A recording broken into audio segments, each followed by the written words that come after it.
So, JC, back in the summer of 2018, Standard & Poor's reconfigured the sectors that we're used to looking at. They basically gutted the tech sector and created a new sector called communications, which many people don't know actually have some of the big name players like Facebook and Google now in this new communication sector, not tech. So what are you seeing from communications and some of its components? Yeah, I mean, listen, it's a great question. And back in September of 2018, when things started changing, I'm calling on my friends and I'm like, hey, what are we gonna do, right? We're looking at all these tech stocks and now they're not even in there. Now we have a new index. So I think the answer was, some of them were like, yep, it's a new index. Netflix isn't technology. Google's not technology. Facebook is not technology. And then other people, really smart people that I respect, are like, it's still technology. How are we going to look at tech without looking at Google? So I don't necessarily know that there's a right answer or a wrong answer, like in many things that we do. So I think it's important to really just look at it both ways, right? Consider it however you want.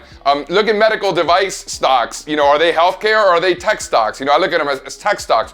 So you can look at it however you want. I think in the communication space, Google, Facebook, Charter Communications, Comcast, these things are making moves. If you look at the XLC, which is the index for communications, we are breaking out above the 2018 highs. I still think there's another 10% in the index itself. So just using sort of reverse psychology, right, with the market, if communications are going to do that, we need to look at the biggest components. And Google breaking out above the 2018 highs, Facebook breaking out to all-time highs, finally above those 2018 highs. I think the big boys are making their move, and I think that's going to trickle down to some of the other ones. Charter's already making new all-time highs for a long, long time. Big leader there, and I think Comcast is next. That's the one you and I like the most.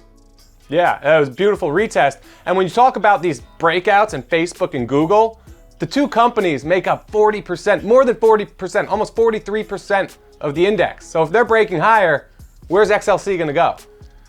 Think about this, you know, we can have Google with, you know, $1.5 billion, $1.5 trillion market capitalization. You know, look at the stock up towards 1,800. I don't think that's out of the question at all. I think, in fact, that's where we're going. I think Facebook could have another 20-25% upon this breakout to new all-time highs. Just think about how bad the sentiment was in Facebook. Oh, like people just forgot this is one of the greatest stocks in American history, and people just forgot about it. Now breaking out to new all-time highs. I think that bearish sentiment, that pessimism in the stock, part of the catalyst to take it much higher, and I think it's a bigger part of the big picture story. And Strazza, a good point that you made to me is how all of the FANG stocks are no longer in technology, right? Or most of them anyway. I mean, even Netflix now. They took Facebook, Google, and Netflix, so 3 of the original 4 FANG names, and put them in communication. So if you want to play FANG, is there a better way to do it than XLC? And Amazon's in the consumer discretionary space. So, yeah. I mean, listen, I was never a big fan of this FANG thing. It's a cute marketing gimmick for whoever made it up, but like... But that was the narrative, JC. A few years ago, FANG stocks were the only reason tech was going higher. Remember that? And it wasn't true. It wasn't true then. There was a lot of tech stocks doing very, very well. In fact, there were a lot of stocks in other sectors like healthcare, which is medical device. There were other areas that is not quite tech, you know, things like mobile payments that have been doing well for so long.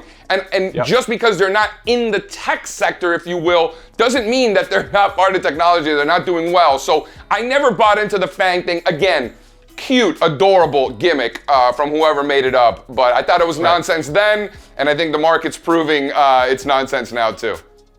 I mean, one of your main themes that you've been hitting on since I've been working with you and following your research is that whatever sector you're in, if you're focused on tech, we live in this tech-centric world, those are the leaders. Like you said, medical devices, payment processors, and the credit card companies within financials. It's the companies that are innovating and have some sort of tech in them that are outperforming no matter what sector you look at. Even retail, right? Even retail. Yep. The online retailers are doing so much better than the, you know, brick and mortars, obviously. Yeah, if you put iBuy, which is the online retail ETF, next to XRT, you would have no idea that these companies are both retailers. That's exactly right. So, all right, Strazza, we're buying communications. I like it. I think we got another 10% in the index. Look at the components. I encourage everyone out there, take a look at the holdings of the communication sector. I think you're going to find some gems. All right, great stuff, JC. We'll talk next week.